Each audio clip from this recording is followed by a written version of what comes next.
The Toronto International Film Festival, TIFF, is gearing up for a wave of protests as it celebrates its milestone 50th edition, and tensions are already running high. The spotlight is on the world premiere of Anna-Marie Jassir's film Palestine 36, which has been submitted by Palestine for the Oscars. But here's where it gets controversial. TIFF has set up designated protest zones outside Roy Thomson Hall for the 1 p.m. screening on Friday, a move that highlights the festival's anticipation of potential demonstrations. Insiders reveal that TIFF's security team will be closely managing these protest areas, with additional oversight from the Toronto Police.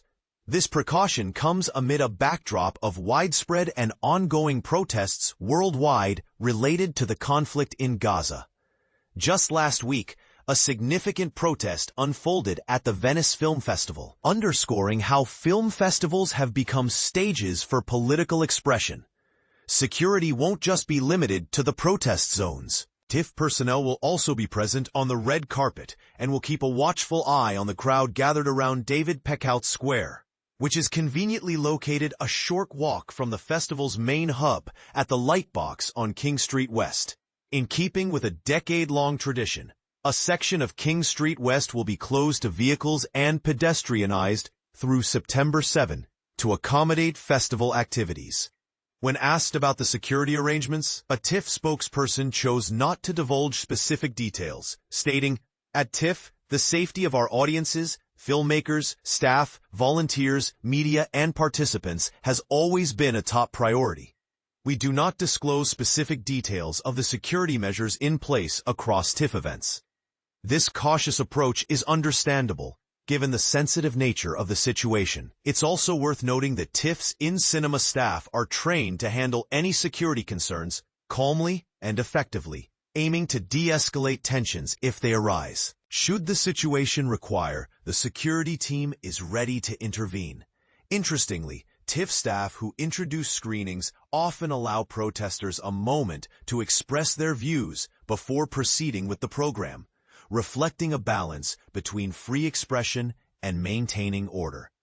Palestine 36 is set in the 1930s during the British Mandate for Palestine and features a notable cast including Kareem Daoud Anaya, Jeremy Irons, Kiam Abbas, Wardi Ilabuni, and Saleh Bakri. The film's international sales are managed by MK2 Films and Lucky Number. The premiere will be followed by a press and industry screening earlier the same day, with a second public screening scheduled for Sunday, September 7th, and another press and industry slot on September 10th.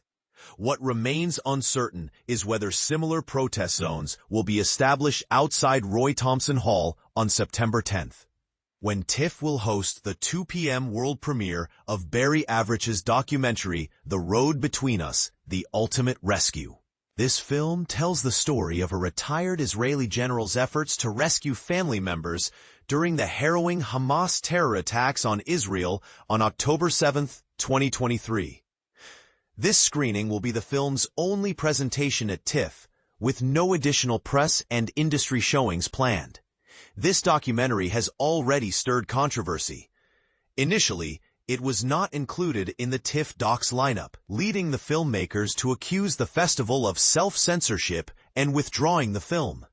TIFF CEO Cameron Bailey strongly denied these allegations, calling them unequivocally false, and the festival worked diligently behind the scenes to meet the filmmakers' requested conditions. Eventually, the film was reinstated in the official lineup, but the episode has sparked debate about censorship and the role of film festivals in politically sensitive topics. TIFF's history with politically charged protests is not new.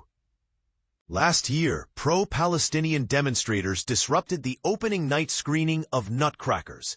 In a separate incident, the festival had to cancel screenings of Anastasia Trofimova's documentary Russians at War due to protests related to the ongoing Russia-Ukraine conflict and serious threats to public safety and festival operations.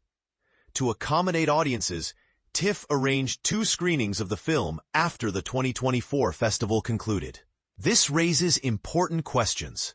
Should film festivals serve as neutral platforms for all voices, or do they have a responsibility to manage politically sensitive content carefully? How far should protests be allowed to influence programming decisions? And what does this mean for the future of film festivals as spaces for artistic expression and political discourse?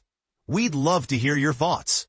Do you agree with TIFF's approach to managing protests and controversial films, or do you think they should take a different stance? Join the conversation and share your perspective below.